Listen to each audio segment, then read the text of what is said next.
안녕하세요. 화상관제인 홍영필 변호사입니다. 오늘은 의료인 파산 중 개별적 사례에 대해서 한번 살펴보겠습니다. 지난번에 살펴본 후속편인데요. 이 지금 본 사안에서 수원에 있는 관제인 변호사님이 저한테 자료를 제공해서 제가 한번 편집을 한 보고서입니다. 그래서 지금 이 의사분은 대학교 병원의 어떤 과장으로 근무하고 계십니다. 월 수입은 약 1,500만 원. 파산에 이르게 된 경위는 2001년 3회에 걸쳐 주택을 구입하는 과정에서 주요 채무를 부담하게 되었으며, 결국 이제 과도한 부동산 투기죠. 그래서 과도한 부채로 인한 이자 부담으로 변제할 원리금이 증가하여 결국 일반 회생을 신청을 했습니다. 그러나 채권자의 부동의로 절차가 폐지되어 다시 결국 이제 파산을 신청할 수밖에 없었죠. 빚이 31억이 나오고 채권자가 13명이 됩니다. 지금 현재 재산은 이제 볼보 차량, 중고 차량 800만 원 시세하고 보험 해약 환급금이 한 9,100 정도 됩니다. 근데 이거는 이제 뒤에 쟁점이 나오지만 동의를 안 해주면 해약이 불가능하다는 그런 내용이 나옵니다. 이미 이거는 이제 과거에 처분한 거죠. 처분해서 거의 임의경매 근저당권 채무자의 채무만 다 변제를 했습니다. 지금 현재는 이분 명의로는 요 재산 외에 한 1억 원 정도의 재산 외에는 없습니다. 개별적 쟁점에 대해서 이게 좀 볼만한 가치가 제가 좀 발견해 갖고 좀 자세하게 해보겠습니다. 채무자는 후배의 집에서 가끔 머물고 직장인 어디 대학병원에서 이제 숙식을 해결하고 있다고 합니다. 전 거주지인 그 아파트가 경매로 처분된 이후 배우자와 두 자녀는 장모님이 마련해준 오피스텔에 따로 거주하고 있고, 이 오피스텔의 임차보증금은 500만 원, 장모 명의로 계약되어 있고 월 임차료는 350만 원인데 보증금, 임차료 및 기타 관리 등은 장모님이 지원해주고 있다고 이제 진술하고 있습니다. 그렇게 볼 여지가 크죠. 왜냐하면 이분이 특이한 게 재수 씨한테 압류추심을 당해서 실제 월 급여는 300만 원이 안 됩니다. 실제 집에 가져가는 돈은. 그러니까 어떻게 이 350만 원을 아니면 일부를 부담하든지 이 돈은 장모 측에서 나오는 게 아마 거의 확실한 것 같습니다. 자, 지금 현재 이분이 이제 파산 신청 시에 이게 면책 불허가 사유가 발견됩니다. 월 급여를 그냥 300만 원으로 기재를 했어요. 왜 그러냐면 나중에 나오겠지만 채권자 중에 누가 압류 전부 명령을 받아갑니다. 여기 나오죠. 임대차보증 채무와 관련해서 이 세모가 전부 명령을 받아 월급의 50% 매달 월 평균 680만 원 정도가 강제로 변제되고 있는데 아직 12번이 남아있는 상황입니다. 그래서 매월 세금 등을 공제하고 한 200에서 300만 원 정도를 받는 걸로 보고 있고, 따라서 이제 아까도 말씀드렸듯이 장모가 마련해준 오피스텔에서 월 임대료와 관리비는 지원받은 게 명확하죠. 제가 여기서 포착한 것은 그때 유심히 안 봤지만 이게 이제 재수 씨거든요. 재수 씨가 이제 부동산 관련해서 돈을 빌린 것 같아요. 한 2억 5천을. 근데 이거를 지금 회생이 끝나자마자 전부 명령을 신청했단 말이에요. 이게 아마 집행행위, 채무자 회생 및 파산에 관한 법률 제395조인가요? 집행행위 부인에 해당되지 않을까. 왜냐하면 통모 가능성이 있죠. 재수 씨기 때문에. 실제 옛날에 그 집행행위 부인, 서울에서 집행행위 부인과 관련해서 이원구 변호사님, 이만덕 변호사님, 관제인이 발표한 자료가 축적된 자료가 있습니다. 그때가 생각이 나는데 이거는 그 서울에 있는 그런 세미나 자료에 할 때 부인 대상에 해당될 가능성이 있습니다. 그게 이제 포착이 돼서 제가 이 사안을 다시 한번 꺼내봤습니다. 보유 재산에 대해서 넘어가겠습니다. 아까 볼보 차량하고 연금 보험. 근데 여기서 좀 특이한 게 있어요. 저도 이거 처음 봤는데 수익자가 어머니입니다. 모친. 이미 연금이 지급되어 있습니다. 지급되고 있는 상태이므로 해당 보험을 해지하기 위해서는 수익자인 모친의 동의가 있어야 한다고 하며, 당시 계약자가 채무자인 이유만으로는 해지 환급금을 받을 수 없다고 하였습니다. 이 어떤 연금보험이 특성인 것 같아요. 이미 보험이 개시됐기 때문에 해지를 제한을 해야 되죠. 이거는 결국 나중에 보니까 어머니가 동의를 해서 파산재단에 편입이 된 것 같습니다. 그 다음에 이제 어머니의 아파트는 어머니의 고유재산으로 보고 장모도 마찬가지고요. 그 다음에 이제 과거에 처분했던 재산은 뭐 관제인께서 열심히 조사를 해보니까 전부 이미 경매돼서 선순위 근저당권자가 다 갖고 갔으니까 뭐 사행이라든가 이런 건 문제가 안 된 것 같습니다. 그 다음에 이제 금융기록 급여 계좌라든가 이런 거를 보니까 이제 여기서 문제점을 발견한 겁니다. 관제인이 월 급여가 매달 1,000만 원 이상임에도 불구하고 회생 절차 폐지 결정 이후 채권자 세모가 급여 전부 명령으로 급여 실수령액은 소득세, 뭐 4대 보험 등을 모두 공제하고 200에서 300만 원 정도인 것으로 보여진다. 저는 이 급여 전부 명령이 이게 좀 문제가 있는 행위 같아요. 이게 이만덕 변호사님은 여동생이 은행원 어떤 퇴직금을 짜고서 전부해 갔죠. 그래서 그걸 부인한 사례를 파산관제인 세미나에서 발표한 사례에 비추어 봤을 때 분명히 이거를 부인했어야 되지 않나 싶습니다. 이걸 뭐그 다음에 이제 이런 개인 채권자 의견 청취, 채권자들이 그 부분을 이의를 했어야 되지 않나 싶습니다. 채권자들은 뭐 했는지 싶어요. 채권자들은 뭐 기관 채권자들이 개인 채권자가 압류 전부해 갔는데 가만히 있었죠. 그걸 부인해야 된다라고 법원에 좀 이의 제기를 했어야 되는데 그걸 못한 것 같습니다. 예금보험공사는 뭐 퇴직금만 주장을 했죠. 근데 이제 결국 여기서 사실조회를 해보시니까 사학연금에 가입돼 있다.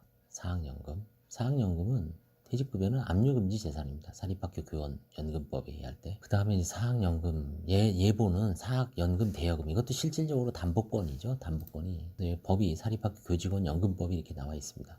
압류 담보로 제공할 수 없다. 그래서 최종적으로는 신청이 불성실한 것으로 볼 여지가 있었습니다. 이 사람은. 그러나 면책 불허가 내지 일부 면책을 받은 경우에 이 교직원은 당연히 퇴직사유에 해당됩니다. 이게 좀 엄격하게 해놨죠. 그래서 이제 이분 같은 경우에는 뭐 그대로 아웃되죠. 그러면 뭐 아무것도 못 받죠. 채권자들은. 그 다음에 지금 건강도 안 좋으시고. 그래서 이제 결국은 한 10% 내외에 33억이었죠. 아까 채무가 한 3억 정도, 2, 3억 정도를 출연받아 채권자들에게 배당해주고 재량 면책을 해주는 방향을, 이게 파산의 어떤 특성이죠. 원칙적으로는 어떻습니까? 파산 선고 이후의 소득이죠. 이건 파산관제인이 건드릴 수가 없어요. 파산 선고 이후에 신득재산이기 때문에 무조건 이건 환가를 하지 말라라는 어떤 엄격한 입장이면 이건 관제인이 환가를 할 수가 없죠. 그냥 소득에 대해서는 그냥 어떻습니까? 뭐 기존에 있는 보험금 정도 하고 면책 불허가 시킨가요? 좀 애매하죠. 일종의 절충점을 찾아서 그럼 다시 너는 회생을 해라. 회생 가서 안 됐는데, 회생 가서 부동의 받으니까 다시 파산으로 들어왔는데 그럼 회생 뭐 될 때까지 하나요? 그래서 의사분 제가 한 사례도 예전에 2번 정도 회생을 했는데 채권자이 동의를 안 해줘요. 그래서 어쩔 수 없이 파산 들어오니까 뭐 채권자들은 저 의사는 어디 가면은 월급 1,500 페이닥터가 가능하다라고 주장하고 있지만 그때 그 의사는 아주 정신적으로 피폐해 있어서 일을 할 수가 없어요.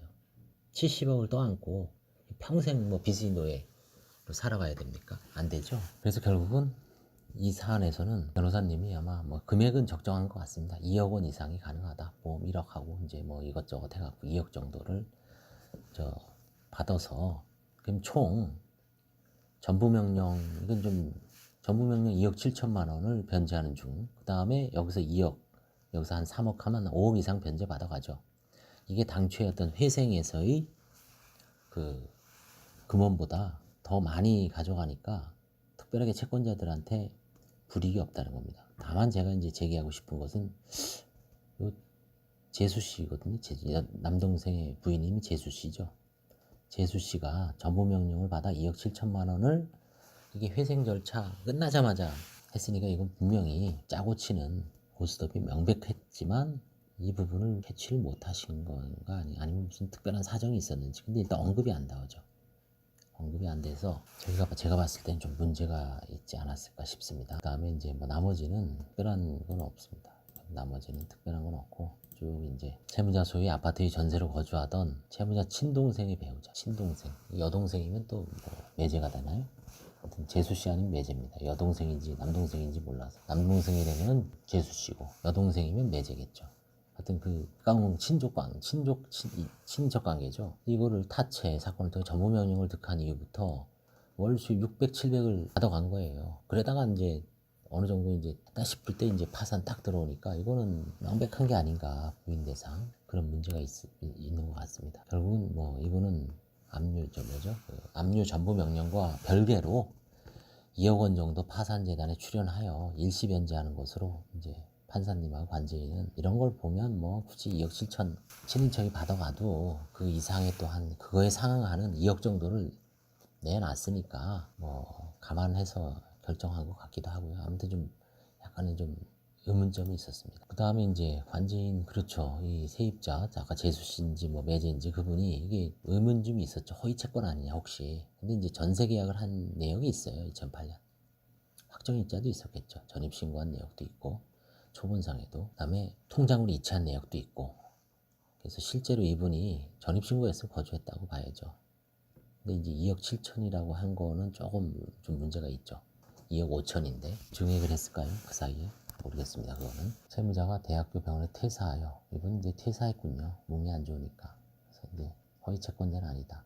결국 이제 이 대학교 병원에서 퇴사해서 뭐 어떤 소득 자체를 더 이상 높이지 못한 것 같습니다. 환가 사유를. 아까 어머니 그 보험 1억 9,100만 원 플러스 한 1억 정도를 하는 걸로 화해했으면 적정한 것 같습니다. 어떻게 보면 이미 퇴사했으니까 계속 그 일을 하면서 뭐 앞으로 한 몇 년 더 근무했다 그러면 좀 모를까 퇴사한 게 참작된 것 같습니다. 그래서 결국은 이제 기재한 거는 이렇게 변명을 하지만 이거는 이제 이런 거는 조심해야 됩니다. 여러분들도 일반인들도 실제 급여는 정확하게 받는 걸 기재하고 그 다음에 이제 뭐 실수령을 기재하는 게 아니죠. 급여는 원칙적으로 본인의 연봉을 기재하고 월급을 기재하고 거기서 이제 뭐 제세 공강이라든가 이런 거 띄고서 얼마를 수령한다. 그다음 왜 이렇게 됐는지 설명해야지. 실제 뭐 압류 추심 전부 된 걸 딱 빼고서 요게 급여입니다라고. 그건 이제 실제 급여는 아니고 손에 쥐는 돈이죠. 이런 것도 사실은 이런 걸로 문제가 돼서 환가를 당하는 경우가 간혹 있을 수 있습니다. 왜냐하면 소득을 여기 보십시오. 만약에 이거를 제대로 1,500만 원이라고 신고했으면 판사님이 어떻습니까? 파산 선고를 안 할 가능성도 있습니다. 아니면 의사를 법정에 불러서 신문기를 진행할 수도 있죠.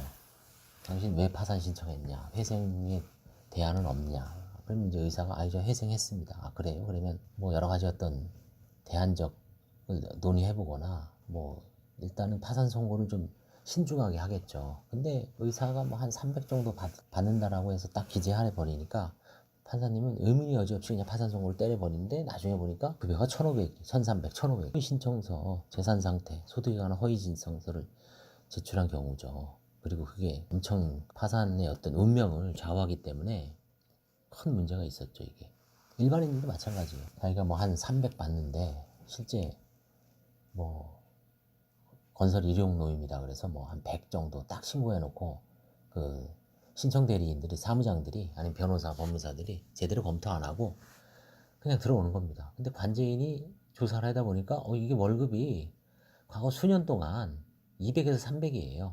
그 다음에 가용수도 뭐 배우자하고 이혼하거나 애들이 다 커서 특별하게 부양료도 안 들어가요. 그럼 이거 어떻게 합니까? 그냥 면책 불허가 딱 시키고 당신은 가용소득이 200만 원 초과하기 때문에 회생을 해야 된다. 그럼 원칙적으로 개인회생을 권고해야죠. 그런 경우에 이제 그분한테 좀 절충해서 실무상은 어떻게 하냐면 파산 선고의 소득이라 그래서 신득재산이라는 어떤 그 이론에 매몰돼서 그냥 면책 불허가 시키고 회생으로 보내는 게 아니라 절충점을 찾죠. 가용소득의 뭐 한 1년에서 1년 반 정도를 일시금으로, 물론 시간은 좀 주고 파산재단에 편입한 다음에 면책을 시키는 그런 사안이 꽤 있습니다. 결국은 이분은 뭐 이제 건강이 좀 안 좋아서 결국은 의사를 계속 할 수 없는 점이 가장 크게 고려된 것 같습니다. 그런 상황에서 1억 4천만 원을 가족들이 도움을 받아 파산재단에 출연했으면 뭐 충분히 할 만큼은 했기 때문에 재량 면책을 고려할 이유는 또한 있는 것 같습니다. 그런 점까지 고려해서 압류 추심, 압류 전부에 대해서 부인권 행사를 안 한 거라면 특별한 문제는 없어 보이는데, 일단 이론적으로는 제가 봤을 때 이걸 쭉 검토해 봤을 때 압류 및 전부에 대해서 더군다나 아주 가까운 친족의 배우자 인척이기 때문에 부인권 행사를 했었어야 되고, 아니면 않으면 왜 안 했는지 그거에 대해서는 충분히 보고서에 현출이 되었어야 하지 않는가라는 생각이 들어서 이 사건을 한번 다시 들춰봤습니다. 이제 쭉 뭐 나머진 다 특별한 문제는 도움이 되셨다면 좋아요와 구독을 눌러주시기 바랍니다. 네, 감사합니다.